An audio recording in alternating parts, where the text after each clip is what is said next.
I want to bring in Dan Abrams, our chief legal affairs anchor right now. And she also, Dan, seems to strike right at the heart of the dilemma that so many outside the courtroom also felt, this struggle between moral guilt and legal guilt. Yeah, and I think Robin was really definitely able to elicit that from her, that she's saying on the one hand, if she had decided this based on emotion, we talked about this again and again as we were preparing for a verdict here, saying the fear of the defense is that maybe these jurors will base this decision on emotion, on a sort of broader sense of right and wrong, as opposed to following the letter of the law.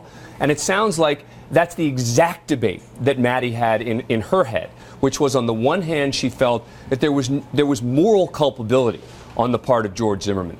But she did say, and she came back to this more than once in your interview, saying she still feels she did the right thing as a legal matter, that she effectively had no choice. She also said she was not aware of all the attention that this case was getting, and she gets home and people are talking to her, because remember, they were sequestered for 3 weeks, and she had only recently moved to Florida. She wasn't there when Trayvon was killed, and she said, we, the public, we're able to read, we're able to see blogs and all these things to form our opinion. Yeah. And they only have the evidence that is presented to them in the court. We're able to see all of the arguments they're having outside of the presence of the juror.